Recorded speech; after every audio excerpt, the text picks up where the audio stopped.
My parents mocked my success at my promotion party, saying my brother deserved it more, so I smiled.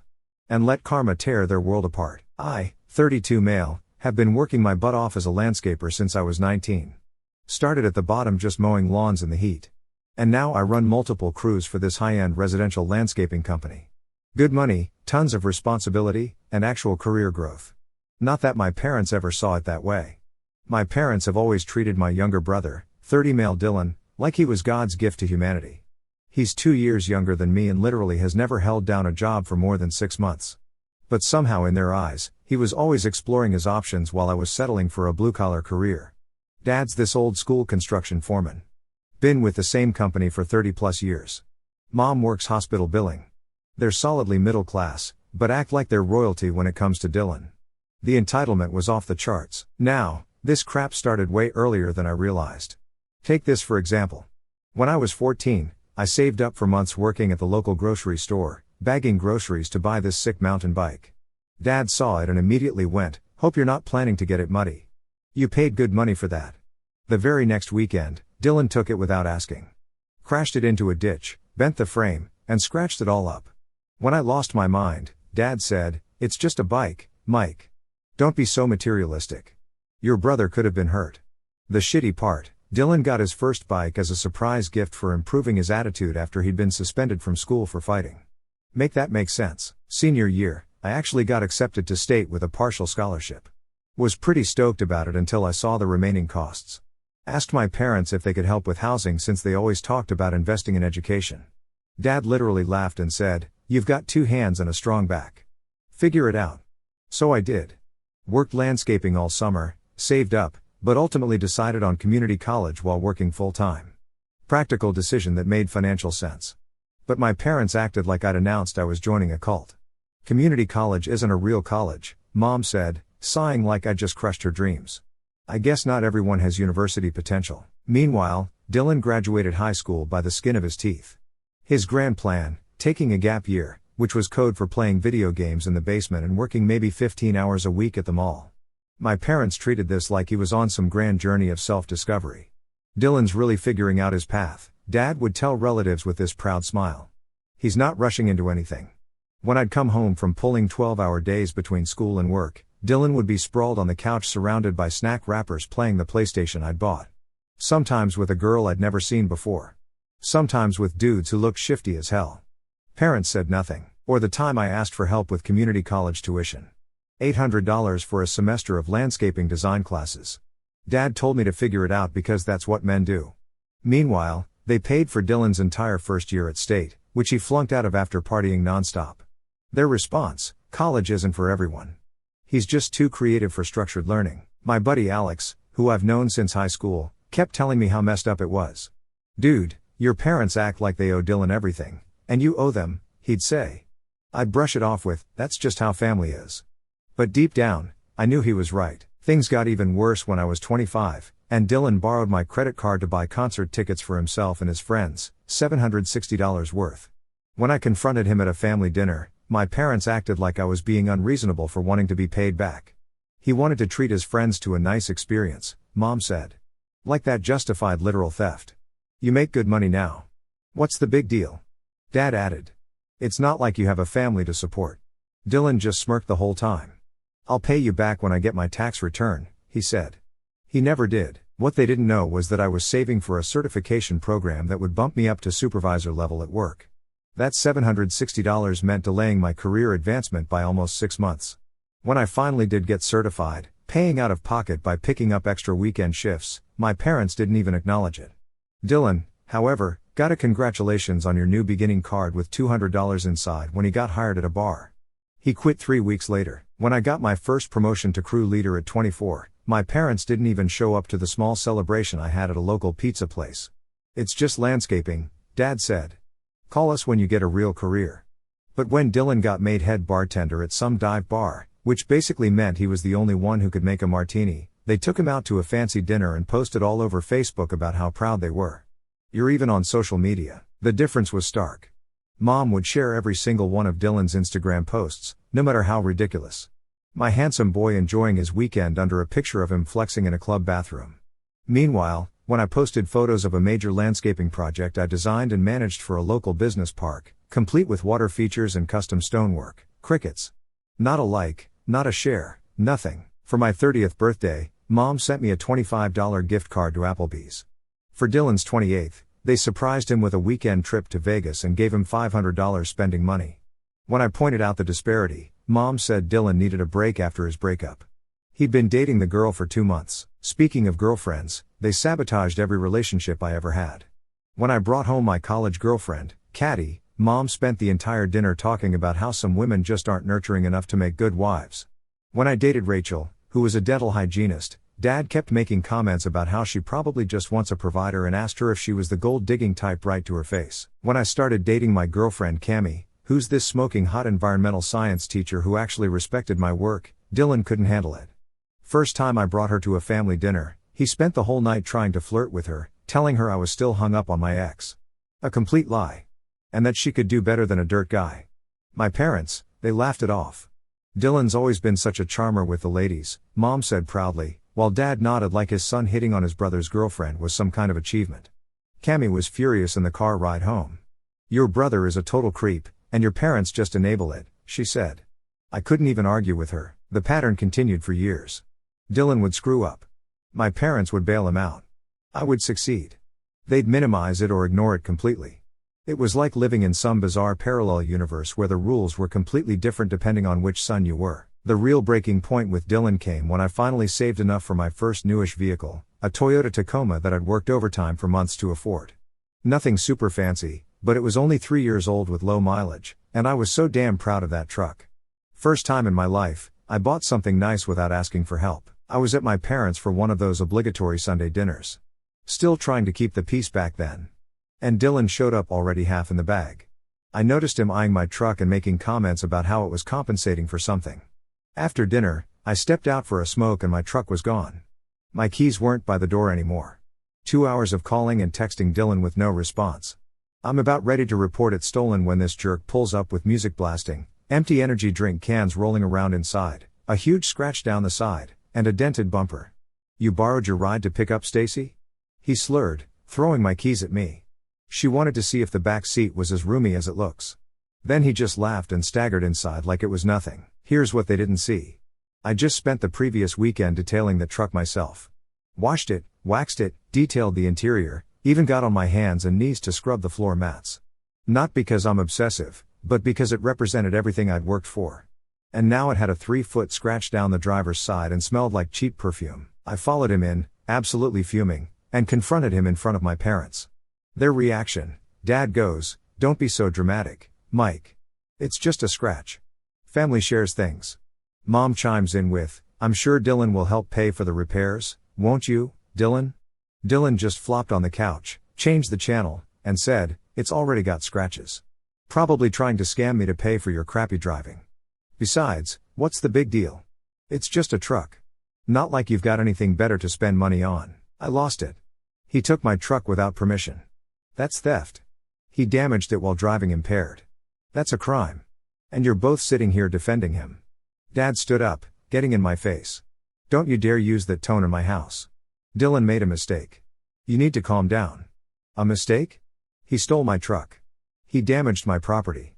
And you're acting like I'm the problem." Mom started crying, her go-to move whenever she was losing an argument. "Why are you always so hard on your brother? He's going through a tough time right now." "He's always going through a tough time," I shot back. "And I'm always expected to just deal with it." Dylan, still sprawled on the couch, just smirked. "Not my fault you're so uptight, bro. It's just a truck. Chill." That was it. I was done. I turned to Dylan and said, "You have 30 days to pay for the damages or I'm filing a police report for theft and property damage."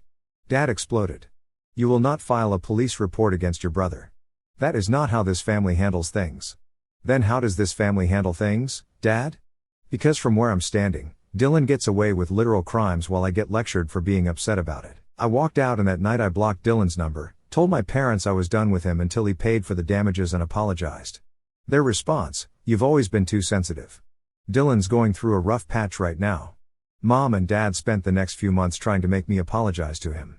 Dad would call with BS like, "Your mother's upset about this family rift you've created. Mom would text me pictures of Dylan at family events with captions like, "Someone's missing." Or "If only everyone was here." Not once did they actually hold him accountable. Not once did they acknowledge that he was in the wrong. It was always about how I needed to be the bigger person and let it go for the sake of family harmony. The promotion that changed everything came about 6 months after the truck incident. I'd been busting my butt, taking on extra projects, coming in early, staying late. My boss Kyle noticed and bumped me up to head manager for all North County projects. Company truck, full benefits, salary bump, the works. First time in my life, I felt like my hard work was actually being recognized. I decided to celebrate at this brew pub downtown. Reserved the back patio, ordered food, even hired this local musician to play. I invited my parents, but made it crystal clear Dylan wasn't welcome. Mom tried guilting me. "He's still your brother, and family should stick together." Dad was more direct. "You need to grow up and get over this childish grudge.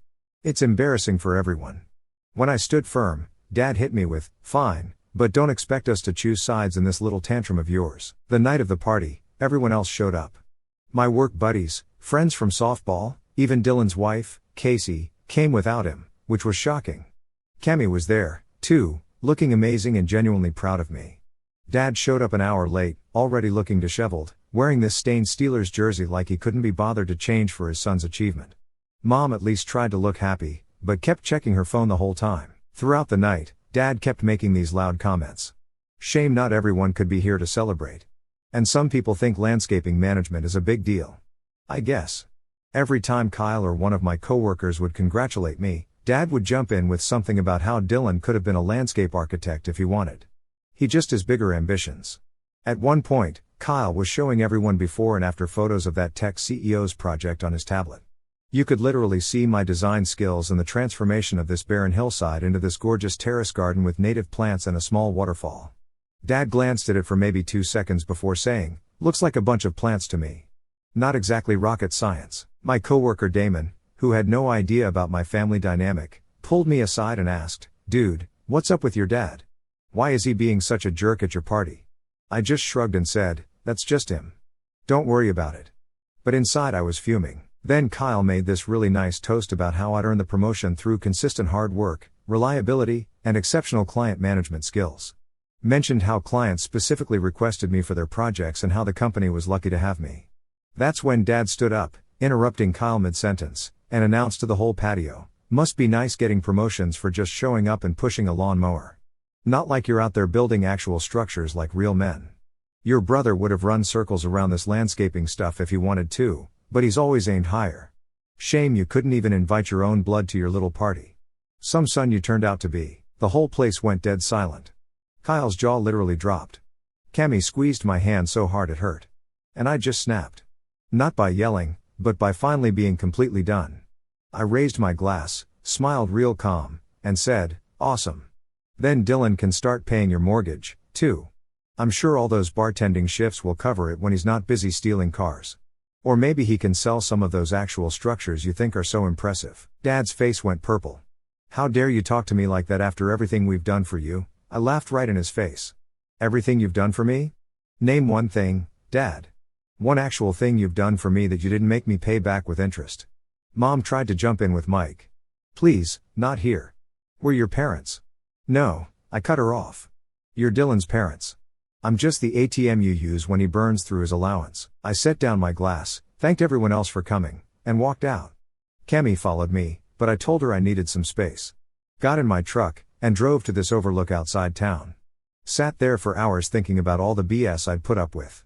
What made it worse was realizing that I wasn't even angry anymore.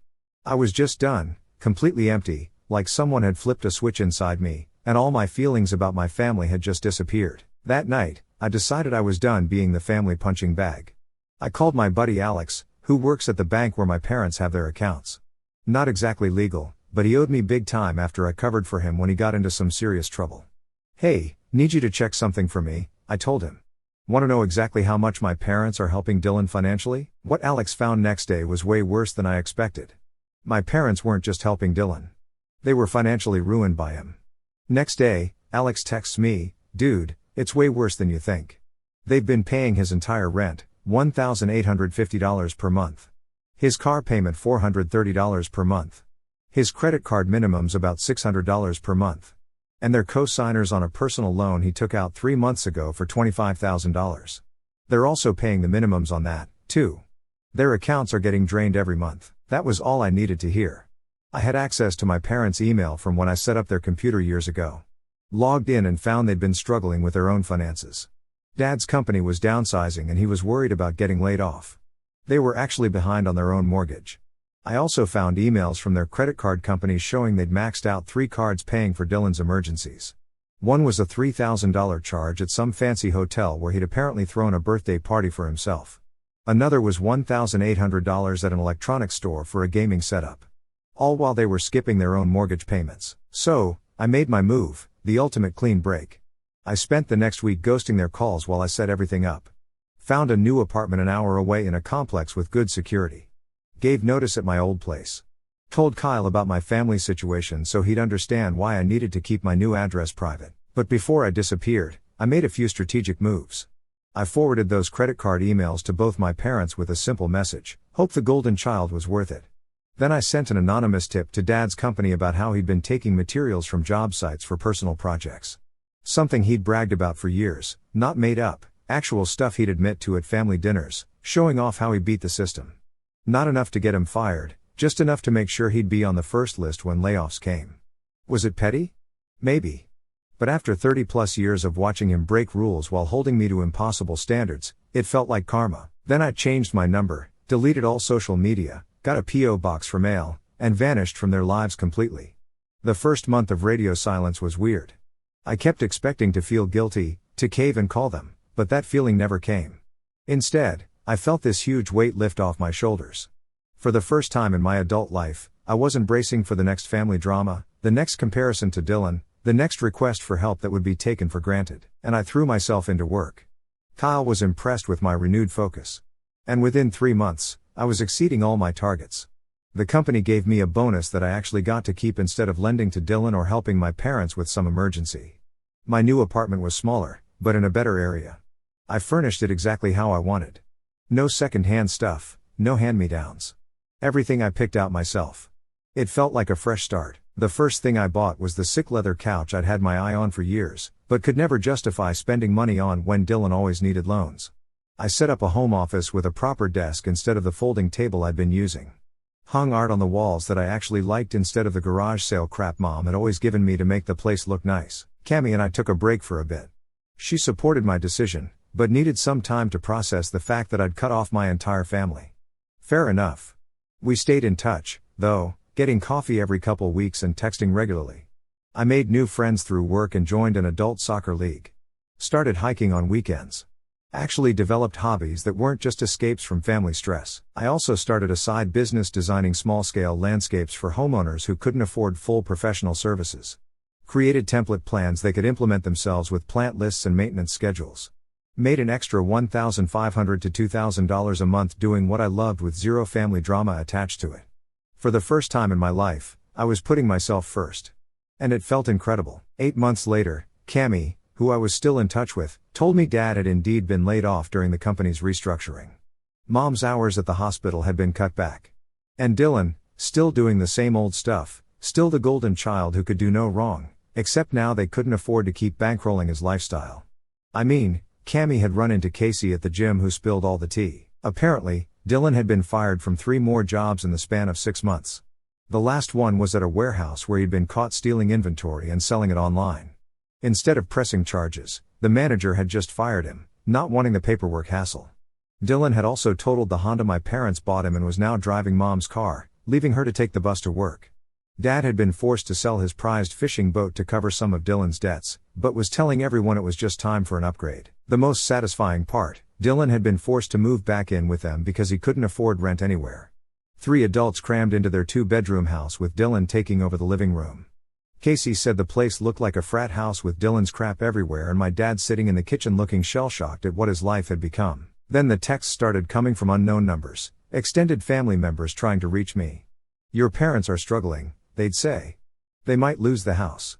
My Aunt Linda even left a voicemail saying, "I know they weren't always fair to you, Mike, but they're still your parents." I said nothing, did nothing, just kept living my life, running my crews, making good money, and actually enjoying the peace. My cousin Tim, who had always been kind of close with, reached out through email. Smart guy. Found my work contact. Hey man, I get why you went dark. I've seen how they treated you versus Dylan, but things are bad now. They're drowning in debt from years of bailing Dylan out. Just thought you should know. I didn't even reply to Tim, not out of anger toward him, but because I knew any response would open a door I wasn't ready to open. Around the 1-year mark of my disappearance, I got an unexpected visitor at work. Casey, Dylan's wife, or ex-wife, as I'd find out. She looked tired, bags under her eyes, but put together. I was in the area for a job interview, she said. Thought I'd stop by. We got coffee and she filled me in on the family situation without me having to ask. She and Dylan had split up 6 months ago after she found out he'd been cheating on her with multiple women. She moved out, got her own place, was starting over. Your parents are in bad shape, she said, stirring her coffee. The bank foreclosed on their house. They're living in this tiny apartment now. Your dad's been blacklisted in construction after that tip about the materials. Your mom's hours got cut to part-time. They're broke. And Dylan? I asked, surprised at how little emotion I felt. Dylan is Dylan, she said with a dry laugh. Still partying, still charming his way through life, living on their couch, still their perfect son, even as they lose everything helping him. Casey told me Dylan had been offered a management position at his friend's landscaping company, a much smaller operation than where I worked, but had turned it down because that's Mike's thing and I'm better than that. Instead, he was working on a startup idea that seemed to involve a lot of playing video games and very little actual work. She didn't ask me to reach out to them, didn't try to guilt me, just shared the information and let me decide what to do with it. I don't blame you for leaving, she said as we parted. I wish I'd done it sooner myself. A year and 3 months after I disappeared, there's a knock at my door on a Sunday morning. I check the security camera installed specifically for this reason and see Dylan looking like absolute garbage, unshaven, bags under his eyes, cheap clothes hanging off him like he'd lost weight. I seriously considered not answering, but curiosity got the better of me. How'd you find me? I asked through the barely open door, not inviting him in. Cammy told Mom where you work now. Took me 3 weeks of watching the parking lot to follow you home, he admitted, which was both pathetic and creepy. Can I come in? I stood in the doorway blocking the entrance. Why would I let you in after you literally stalked me? Mom and Dad lost the house, he blurted out. Bank foreclosed last month. They're living in this crappy 1-bedroom apartment now. Dad can't find work because of that tip someone sent his company about the materials. Mom's hours got cut even more. They've been helping me out for years, but now they can't anymore. And I'm screwed, man. I've got like $40,000 in debt. My car got repossessed. Casey left me. I've been sleeping on their couch, but there's barely room for them, let alone me. Yet, as he talked, I noticed things I hadn't seen at first. His hands were shaking slightly. His eyes couldn't focus on one spot, and he had that weird nervous energy of someone who hasn't slept properly in days. Classic signs of substance abuse I'd seen plenty of times before. Still waiting for the part where this is my problem, I said. Dylan's face got red. Look, I know I messed up, okay? I was jealous. You always had your stuff together, and I didn't. But they're going to be homeless soon if they keep trying to help me. They're your parents, man. The confession of jealousy caught me off guard, but it wasn't enough. Not after everything.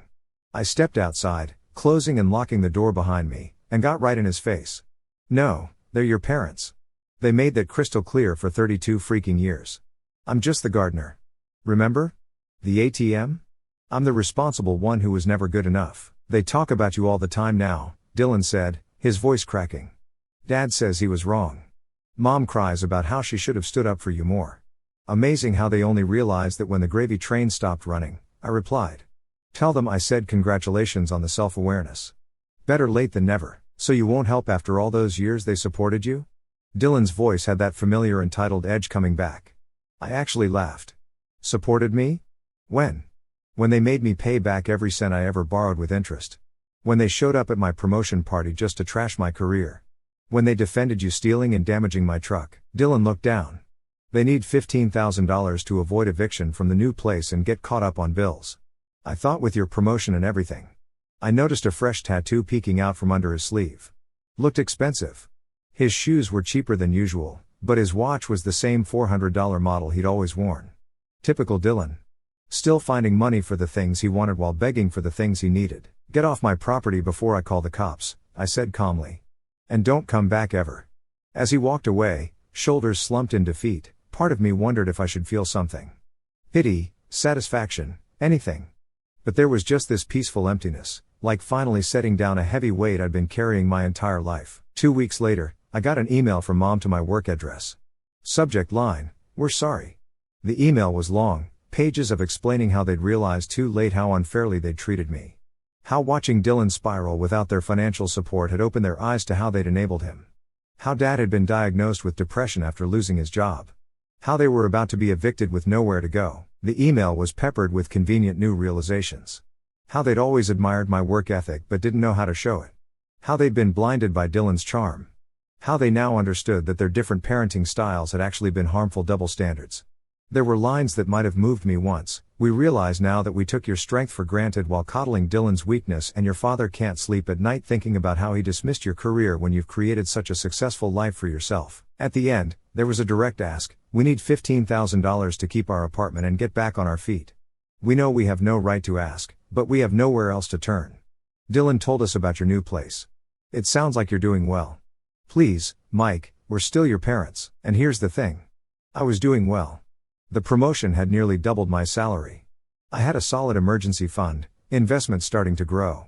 I could have written a check without it hurting me much. But I remembered all those years of being treated like I didn't matter, of watching them bail Dylan out over and over while I struggled on my own. I remembered Dad's face at my promotion party, the disgust in his voice when he talked about my career. So, I sent them a formal letter through a lawyer. "I am prepared to provide financial assistance under the following non-negotiable conditions. 1. I will pay $15,000 directly to your landlord and creditors, not to you personally. 2. You will both sign a formal loan agreement with 8% interest, the same terms Dad gave me for my truck repair loan, with payments to begin in 6 months. 3. Dylan will check into a 90-day rehabilitation program for his substance issues with proof of completion required. 4. You will both attend 6 sessions of financial counseling with proof of completion required. 5. You will sign a legal agreement stating you will not contact me outside of loan repayment matters for a period of no less than 2 years. These terms are final and not open to negotiation." Mom called my lawyer crying, begging him to get me to just help family without all these cold conditions. Dad left a voicemail on the law office phone saying, "Real men don't treat their parents like business clients." I didn't respond to either. Just waited. 3 days before they were set to be evicted, I got an email from my lawyer. They'd signed the contract. Dylan had checked into a 90-day program.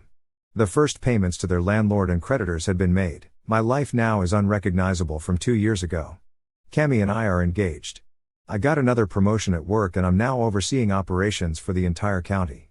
We bought a house. Nothing fancy, but it's ours.